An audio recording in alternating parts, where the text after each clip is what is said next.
All right, welcome to KX News on the Go. I'm Chance Cicklin. Thank you for joining us. And continuing in Cambridge, Mandan police have safely found a man that had been missing for a week. Austin Egman, a 26-year-old man from Mandan, went missing on the 27th of February. Mandan police want to thank the public's help in finding Austin. It's time to celebrate and recognize all the ag contributions farmers and ranchers make here in the state with NDFB Week. Going on right now through the 15th, the week is also a time to honor the hardworking folks that make up our county farm bureaus. This year, this is a special focus on the importance of animal ag here in North Dakota. There will be a variety of educational and awareness activities to show the importance of livestock. Throughout the state, county farm bureaus will have events like ag trivia, fundraising events, and a special art contest for 4th and 5th graders. For a look at all the events taking place for NDFB Week, as well as those details for the art contest, head on over to kxnet.com. Right now, tax season is underway, and some of you may wonder how much is taken out in state income tax when you file your 2024 return. In fact, states may make up for the no income tax in other ways, such as the higher sales tax. Now, 9 states don't have income state tax, but North Dakota does. One added bonus for taxpayers in most states without income tax is that there is no need to file a return in that state. A reminder, state and federal tax returns are due April 15th. All right, while the IRS has a one-stop shop for checking your tax refund status, how do you check up on your state refund? Well, each state has a different tool to determine it, but also a different turnaround time for issuing a refund altogether. Here in North Dakota, we have a great tool provided through nd.gov called the ND Taxpayer Access Point.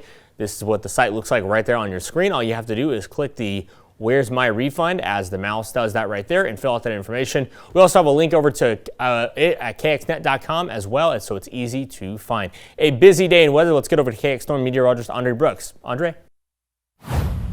Yes, it sure is, Chance. It is quite busy out there. Now, looking here in Bismarck, we are seeing temperatures at 36 degrees, and the winds are on the light side for right now out of the west-southwest at 3 miles per hour. But as we head over into the Magic City, we are seeing temperatures at 43 degrees, and the winds are out of the south and west at 13 miles per hour, so the wind's a little stronger here, and this is going to continue to be on the climb. Now, we're continuing to see those mostly cloudy conditions throughout our viewing area this morning, and these clouds are just going to kind of persist throughout the day today, so really aren't looking at so much of substantial sunshine that we saw over the weekend. Now, as we head over into our current temperatures, our temperatures right now are mainly in the 30s and even a few 40s, so that's something to keep in mind, folks. So make sure you are wearing just, light clothes, because it is quite warm this morning. And as far as our winds, they are out of the south and west at 5 to 15 miles per hour, and these winds again will continue to be on the climb,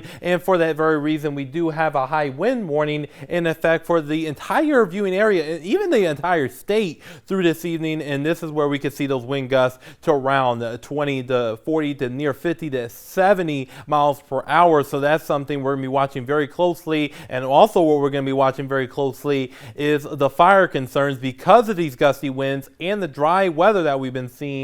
That has posed a threat for some red flag warnings to be in effect for places along and south of Highway 2. So make sure that you're not burning anything outdoors. Also, no lawn sort of care today, because that could ignite some fires. Also, disposal of flame objects properly. In the event of a fire, please call 911 immediately. Now, our area low pressure and cold front is to our north and west, and it will continue to move its way towards the south and west, and that's going to really cool temperatures down as we head into our Tuesday. But our highs for today will mainly be in the 50s and 60s, which means guess what? Our spring meter will be at a level 4, the highest it's been so far this season. And once we get into tonight, we will see those temperatures drop down into the teens, so it's going to be a relatively chilly night. But once we enter into our Tuesday, temperatures only climb up into the 30s and 40s, and maybe a 50 here or there in our western areas. And once we enter into midweek, we will see those temperatures increase into the 40s and 50s. So it's going to be a relatively above average and nice time as we head into our Wednesday and Thursday. And the winds will be on the calmer side too, which is going to be great.